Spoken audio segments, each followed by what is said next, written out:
Hello, students. I hope you are quite well.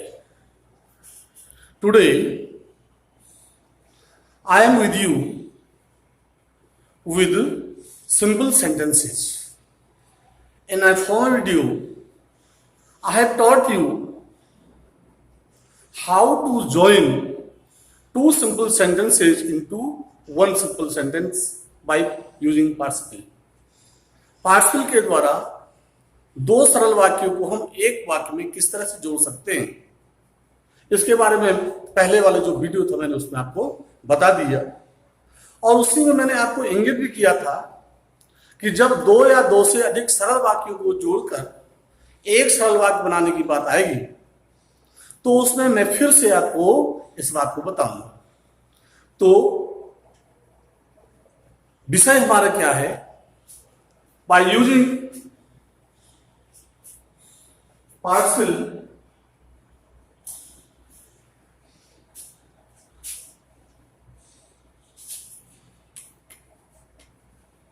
दो या दो से अधिक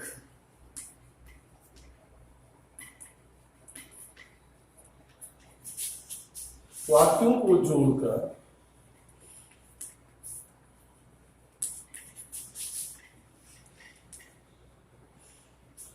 दो या दो से अधिक सरल वाक्यों को जोड़कर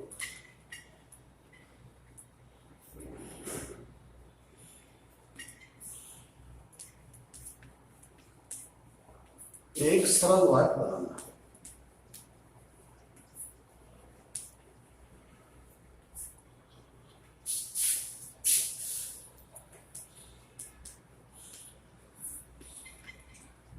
Means how to make a simple sentence by using two or more than two simple sentences। दो या दो से अधिक सरल वाक्यों को हमको जोड़ना है और जोड़ करके एक सरल वाक्य बनाना है, माने एक सिंपल सेंटेंस बनाना है। उसके बारे में हम आज चर्चा करेंगे। तो स्टूडेंट्स, सिंपल सेंटेंस बनाने के लिए हमारे पास बहुत सारे नियम हैं और उनमें पहला नियम हमारा है by using participle।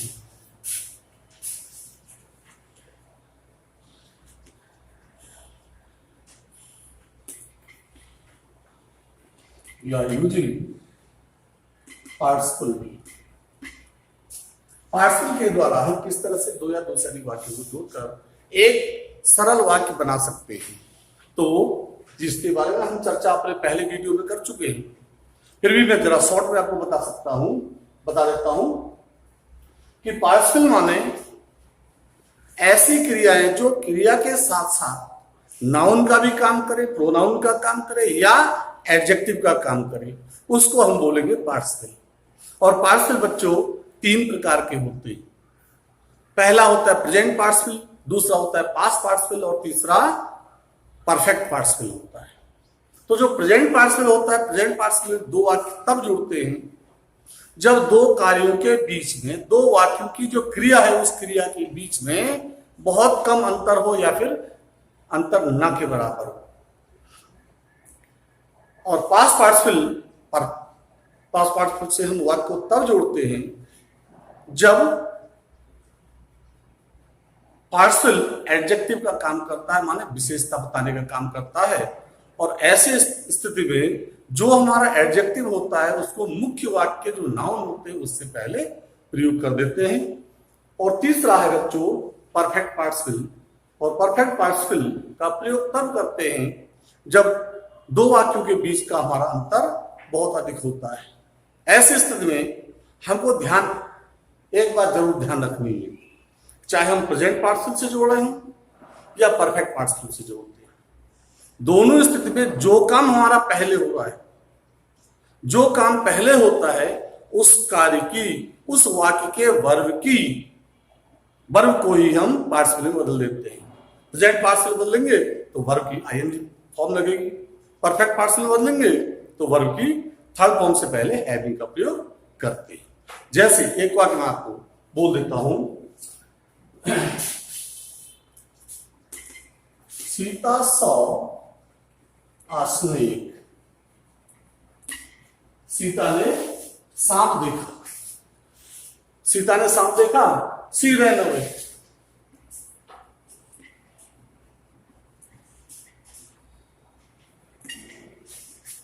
अब बच्चों सामान्य सी बात है, सांप देखने के बाद कितनी देर में भागेंगे? जो ही सांप पर हमारी निगाह पड़ी, हमारे सामने हमारे आगे सांप है, तुरंत वहां से भाग जाएंगे। मतलब एक काम जो ही पूर्ण हुआ, तुरंत दूसरा काम शुरू हो गया। और जो पहले वाक्य वर्ब होती है, पहला वाक्य सांप देखना, देखना की माने 100, तो 100 की जो वर्ब की फर्स्ट फॉर्म होगी उसके साथ आई जुड़ जाएगा, तो हो जाएगा सीन। स्नेक,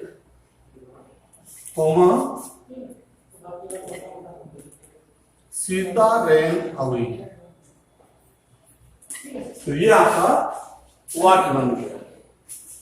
अब इसी तरह से एक पास पार्टिसिपल का वाक्य और बना देते हैं।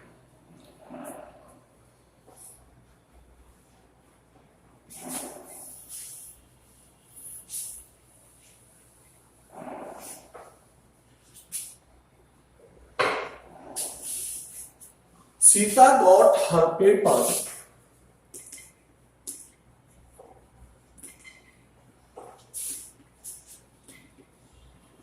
सीता को उसका पेपर मिल गया या उसका कॉपी मिल गई। It was lost. Past participle का वाक्य है, ये हमारा एडजेक्टिव का काम कर रहा है और यही एडजेक्टिव हमारा मुख्य शब्द है सीता गॉट हर पेपर। इसको हम क्या करेंगे, नाउन से पहले ले आएंगे, इधर आ जाएगा, इसका स्थान हो जाएगा Sita got her lost paper. तो ये बच्चों आपका बाय यूजिंग पार्टिसिपल पूरा हो गया। इसके साथ दूसरा होता है by using infinitive.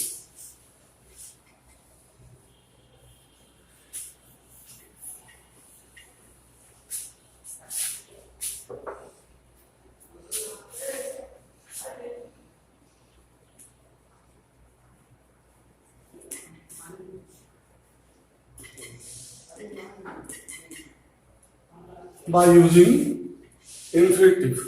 Infinitive means होता है वर्ब की फर्स्ट फॉर्म से पहले टू लगा देना, और यूजिंग इंफिनिटिव से या इंफिनिटिव के द्वारा हम दो या दो से अधिक वाक्यों को तब जोड़ते हैं जब किसी दो वाक्यों में से किसी एक वाक्य में उद्देश्य या फल दर्शाया गया। दो वाक्य हो, उसमें एक में उस वाक्य का उद्देश्य या फल दिया गया हो, तो ऐसे वाक्यों को हम इंफिनिटिव से जोड़ते हैं। अब करना क्या है, जो उद्देश्य दर्शाने वाला वाक्य, उद्देश्य दर्शाने वाले वाक्य जो क्रिया होगी उससे पहले हमको टू जोड़ देना है। स्पष्ट? किन वाक्यों को जोड़ेंगे इंफिनिटिव से? दो वाक्य दिए हो कम से कम, और दो में से किसी एक वाक्य में कोई उद्देश्य दिया हो, एक वाक्य में उद्देश्य दिया हो। अब बनाने का क्या नियम है, जिस वाक्य में उद्देश्य दर्शाया गया हो उस वाक्य की क्रिया से पहले टू जोड़ देना है, बन गया इंफिनिटिव। जैसे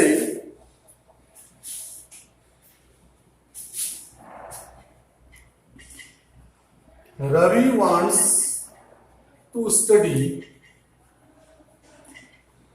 रवि पढ़ना चाहता है। He went to Agra. He went to। Ravi पढ़ना चाहता है, रवि आगरा चला गया। अब बच्चों इस पर देखना तुम्हें उद्देश्य क्या है। He went to Agra, वो आगरा चला गया।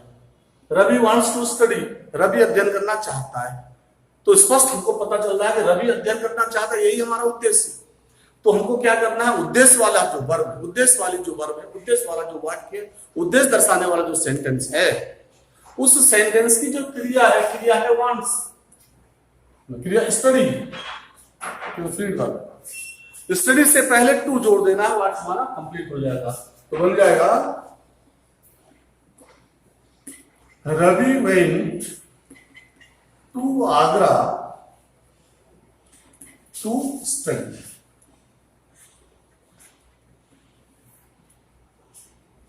ये वाक्य हमारा बन गया।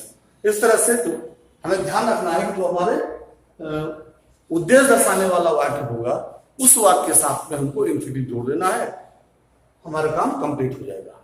तीसरा बच्चों, by using nominative absolute.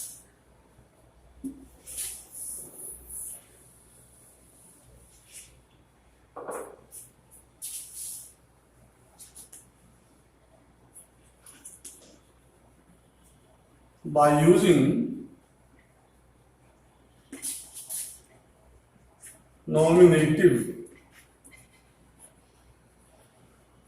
absolute।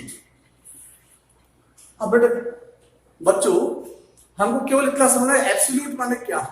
Absolute माने होता है फ्री, जहां पर किसी भी वाक्य का जो सब्जेक्ट है वो उस वाक्य की वर्ब से या उस वाक्य के शेष जो भी पार्ट्स ऑफ स्पीच है उनसे जिसका कोई संबंध नहीं होता, जो बिल्कुल फ्री होता है, जो बिल्कुल मुक्त होता है, उसको हम बोलते हैं नॉमिनेट एब्सोल्यूट। ऐसे वाक्यों में ऐसे वाक्य का प्रयोग तब करते हैं जब दो वाक्य आपस में कारण और परिणाम कैजुअल रिलेशन से बंधे होते हैं। कारण और परिणाम से अगर बंधे होते हैं तो ऐसे वाक्यों को हम नॉमिनेट एब्सोल्यूट से जोड़ते हैं। अब कारण और परिणाम किस तरह से जोड़ेंगे वाक्य को जरा देख लीजिए। द सनसेट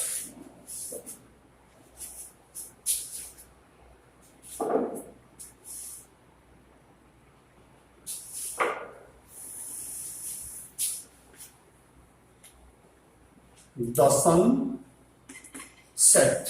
सनसेट माने सूर्य डूब गया। The stars came up in the sky.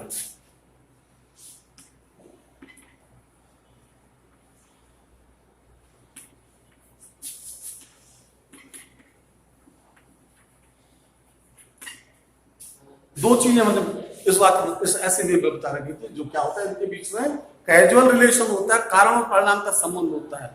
माने एक वाक्य कारण है तो दूसरा उसका परिणाम होता है।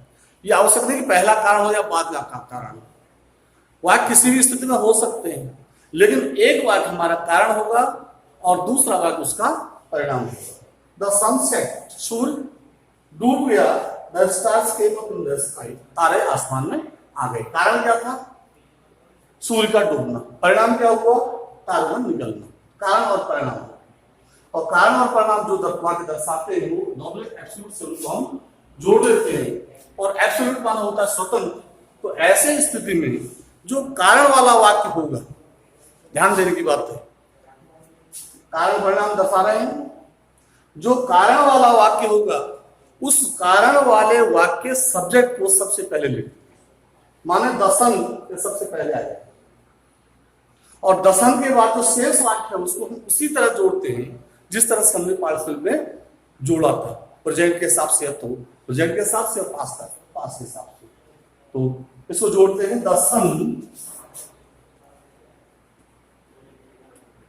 Having set,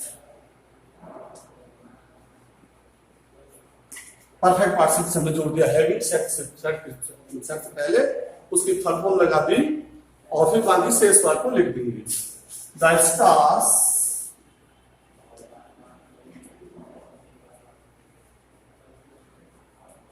came up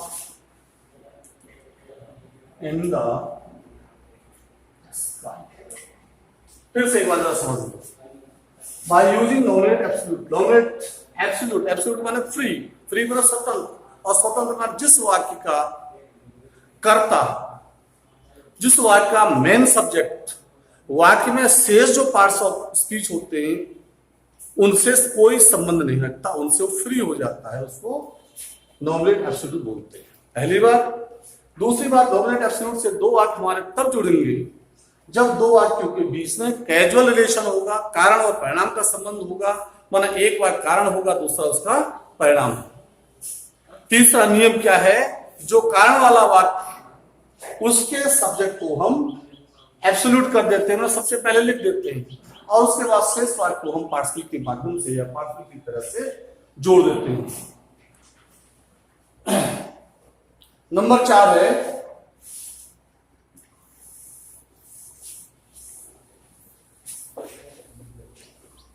by using preposition, by using preposition.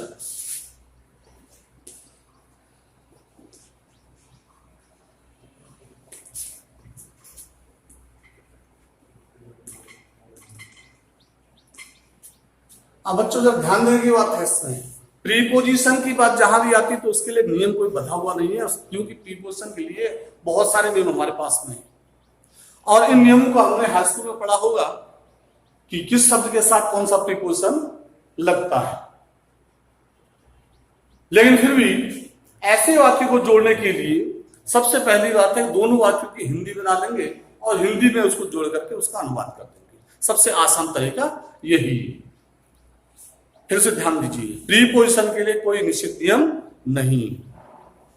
क्यों? क्योंकि प्रीपोजिशन बहुत सारे हैं और बहुत सारे प्रीपोजिशन की लिस्ट हमने हाई स्कूल में पढ़ी। यहां पर हमको केवल इतना ध्यान रखना है कि दोनों वाक्यों को जोड़ देना, दोनों वाक्य हिंदी कर लेनी और हिंदी करके उसको जोड़ देना है और जोड़ करके उसका वाक्य प्रयोग ट्रांसलेशन कर देना है। जैसे एक वाक्य में बता देता हूं आपको, Sita got a pen.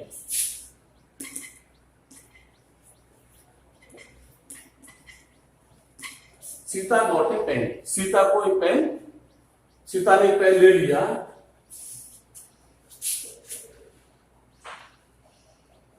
She gave 5 rupees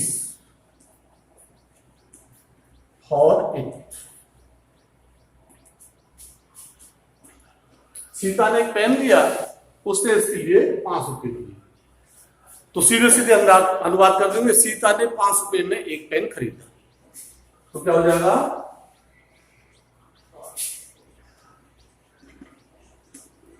Sita bought a pen for 5 rupees.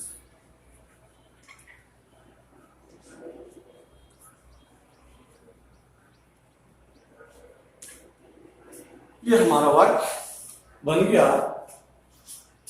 उसके बाद है नियम नंबर 5,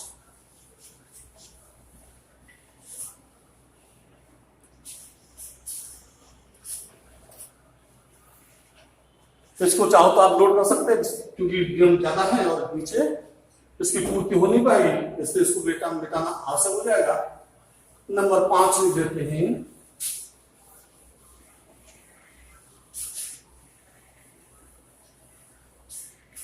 नियम नंबर 5, बाय यूजिंग नाउन और नाउन फ्रेज।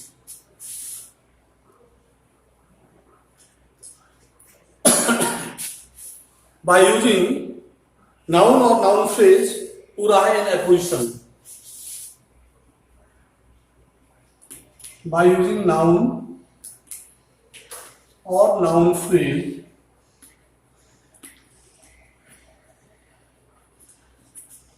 इन एपोजिशन।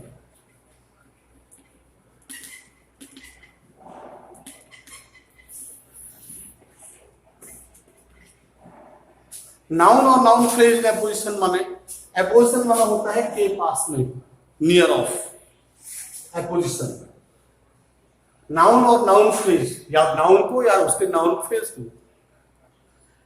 नाउन की विशेषता बताने वाला जो खंड है उसको हम नाउन के पास में रख देते हैं।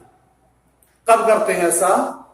जब एक वाक्य में कोई नाउन दिया हो, कोई सा एक वाक्य उसमें कोई नाउन दिया हो और दूसरे वाक्य में उस नाउन की विशेषता दी गई हो, या उस नाउन के बारे में कुछ बताया गया हो, या उस नाउन का टाइटल दिया हो, या उस नाउन की दूसरी कोई विशेषता दी हो। ध्यान में फिर देखो, एक वाक्य में कोई नाउन होगा और दूसरे वाक्य में उस नाउन को दर्शाने के लिए उसका टाइटल हो सकता है, उसके बारे में कोई बात हो सकती है, या उसकी कोई विशेषता हो सकती है। ऐसे वाक्यों को हम बाय यूजिंग नाउन और नाउन फ्रेज एपोजिशन के रूप में उसको लिख देते हैं। जैसे रवि इज अ टीचर,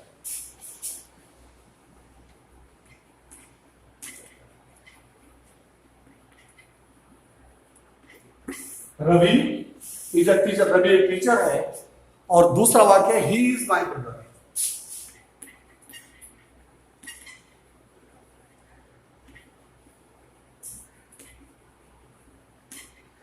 अब देखो, पहले वाक्य में नाउन दे रखा उसने रवि, और दूसरे वाक्य में रवि क्या है, ये मेरा भाई, माई ब्रदर है। तो पहले वाक्य में कोई नाउन दिया हो और दूसरे वाक्य में उसकी कोई विशेषता दी गई हो, या उसका कोई टाइटल दिया गया, उसका कोई पदनाम दिया गया हो, ऐसे स्थिति में हम क्या करते हैं, उस नाउन या नाउन फ्रेज को पहले वाले नाउन के अपोजिशन में के पास में लिख देते हैं। ठीक है, तो हो जाएगा रवि। कौन है रवि? अब इसकी विशेषता और भी है, रवि का पहला नाउन, इसके बाद में उसको सिंगल कॉमा कर देते हैं। कौन रवि? My brother.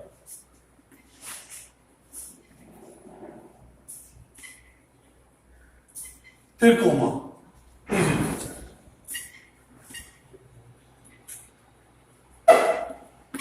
बस केवल थोड़ा समझना है। एक वाक्य में नाउन है, दूसरे वाक्य में उसकी कोई विशेषता दी गई है, और जो हमारे पास नाउन या नाउन फ्रेज होता है, जो हम अपोजिशन में जिसको लाना होता है, उसको हम सिंगल कॉमा के बीच में लाते हैं। तो रवि पहले वाक्य नाउन हो गया, ही इज माय ब्रदर, ये इसकी विशेषता बताने वाला शब्द हो गया, इसका टाइटल हो गया, या इसकी खूबी हो गई, इसकी विशेषता हो गई। तो उसको माय ब्रदर को हमने इन्वर्ट कॉमास के अंदर, सिंगल कॉमा के अंदर लिख दिया, और उसके बाद शेष वाली लिख दिया, इज ए टीचर। क्लियर हो गया, और पांचवा नियम हमारा पूर्ण हो गया। नियम नंबर 6, बाय यूजिंग एडवर्ब और adverbial phrase.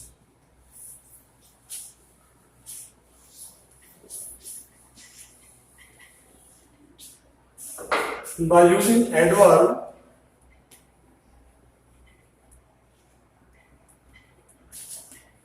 or adverbial phrase,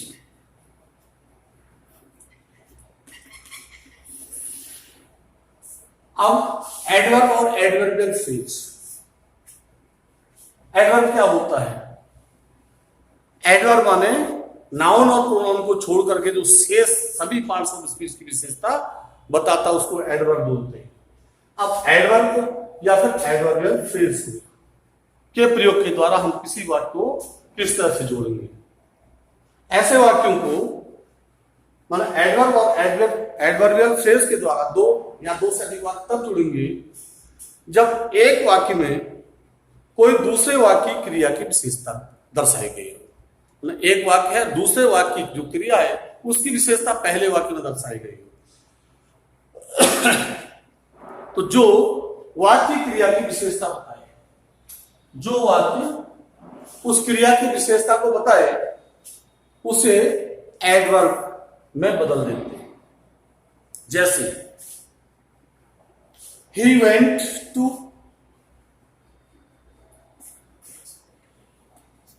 he went to school, he went to school, वह स्कूल चला गया। he was punctual,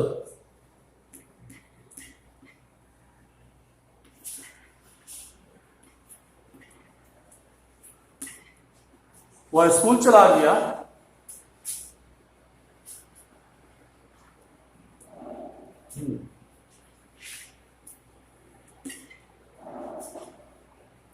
वो स्कूल चला गया तो बहुत ज्यादा पंक्चुअल।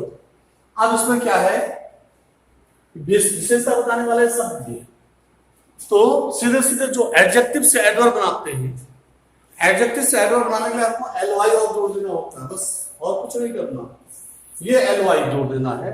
तो हो जाएगा ही वेंट टू स्कूल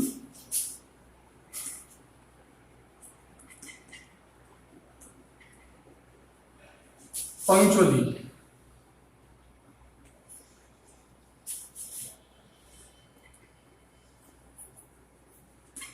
ठीक है, लेकिन इसके माने ये नहीं कि हम हर जगह एलवाई जोड़ते चले जाएंगे। एडवर्बियल फ्रेज बना ऐसा फ्रेज, ऐसे वाक्य, ऐसा खंड, ऐसा टुकड़ा जो नाउन और प्रोनाउन को छोड़ करके किसी दूसरे पार्ट्स ऑफ स्पीच की विशेषता बताए। तो कहीं कहीं पर तो एडवर्ब हमारे पास हो सकता है, कहीं ऐसा भी हो सकता है कि दो या दो से अधिक वाक्य हैं और वो एडवर्ब का काम करे, उसी को हम एडवर्बियल फ्रेज बोलते हैं। तो इस तरह से हमारे पास ये पांचवा नियम पूरा हो गया। छठा नियम है बाय यूजिंग एडजेक्टिव, ना ये छठा था। अब सातवां है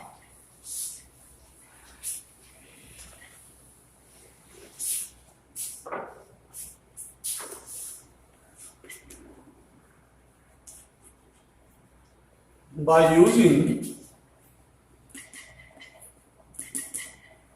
adjective, एडजेक्टिव का प्रयोग करके। एडजेक्टिव का प्रयोग हम किस तरह से करेंगे? एडजेक्टिव का प्रयोग हम तब करते हैं जब किसी एक वाक्य में प्रयोग किया गया विशेषण। ध्यान से लो, एडजेक्टिव का प्रयोग हम तब करते हैं जब किसी एक वाक्य में प्रयोग किया गया एडजेक्टिव या विशेषण दूसरे वाक्य की संज्ञा की विशेषता होता है। पहले वाक्य का जो एडजेक्टिव है वो एडजेक्टिव दूसरे वाले वाक्य नाउन की विशेषता बताता है, तो उसको हम एडजेक्टिव के माध्यम से जोड़ते हैं। जैसे ए बॉय केम,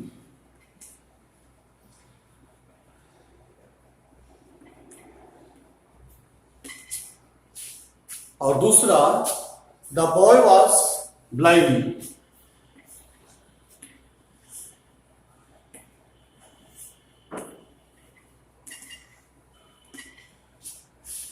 एक वाक्य में कोई विशेषण दिया गया है ब्लाइंड, और दूसरे वाक्य का जो नाउन है उस नाउन के बारे में उसको प्रयोग किया है। ब्लाइंड कौन है? ये बॉय। तो हम क्या करेंगे? एडजेक्टिव को हम नाउन से पहले लाते हैं, एडजेक्टिव को नाउन से पहले लाते हैं, तो क्या हो जाएगा? ये blind boy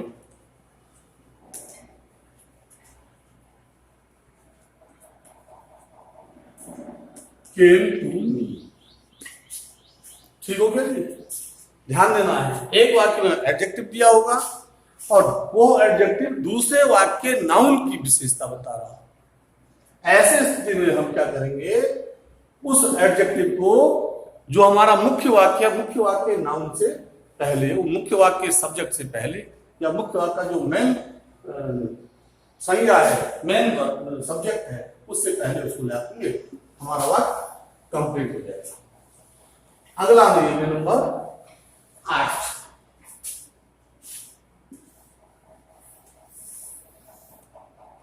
by using conjunction and.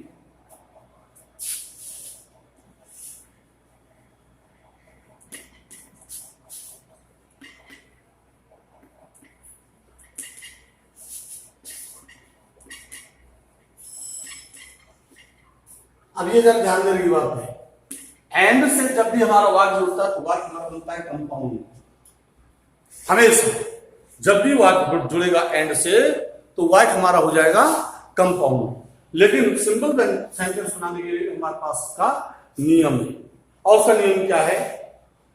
जब दो या दो से अधिक वाक्यों में सब्जेक्ट, वर्ब और ऑब्जेक्ट, वाक्य 3 पार्ट, सब्जेक्ट, वर्ब और ऑब्जेक्ट, दोनों वाक्यों में सब्जेक्ट, वर्ब और ऑब्जेक्ट में से क्रमशः कोई दो माने सब्जेक्ट, वर्ब, ऑब्जेक्ट, कोई दो क्रमशः, या तो ये या तो ये, माने या तो सब्जेक्ट और वर्ब एक हो या वर्ब और ऑब्जेक्ट एक हो। दो चीजों का होना अनिवार्य है। सब्जेक्ट, वर्ब और ऑब्जेक्ट जो क्रमशः 3 शब्द हैं, इन तीनों में से कोई भी दो क्रमशः एक ही हो। सब्जेक्ट, वर्ब और ऑब्जेक्ट, या तो सब्जेक्ट और वर्ब एक हो या वर्ब और ऑब्जेक्ट एक हो, तभी हम कंजंक्शन एंड से जोड़ करके वाक्य को सिंपल बना सकते हैं। अन्यथा की स्थिति में एंड से कभी भी सिंपल नहीं बन सकता। जैसे I want to buy a pen,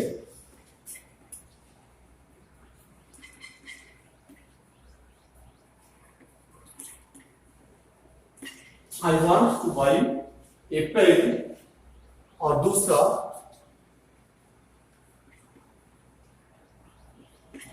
I want to buy a pencil. अब देखो यहां बाई, यहां बाई, दोनों की वर्ब एक है, सब्जेक्ट और सब्जेक्ट दोनों का एक है, सब्जेक्ट सब्जेक्ट एक, बाई वर्ब एक, सब्जेक्ट और वर्ब दोनों एक हो जाएंगे तो बात हमारा सिंपल बन जाएगा। तो क्या बनेगा, I want to buy a pen and a pen. तो बच्चों ये हमारा दो या दो से अधिक वाक्य को जोड़ करके एक सरल वाक्य बनाना है। किस तरह से बनाना, उसके हमारे पास ये 8 नियम थे। ये 8 नियम को मैंने संक्षिप्त में आपको समझा दिया है और उम्मीद करता हूं कि आपको ये ठीक लगा होगा, अच्छा लगा होगा, समझ भी आया होगा। और इसी उम्मीद के साथ अगले वीडियो में फिर आपसे हमारी मुलाकात होगी। तब तक के लिए घर पर रहिए, सुरक्षित रहिए, मोदी का मंत्र अपनाइए, जीवन को सफल बनाइए। धन्यवाद।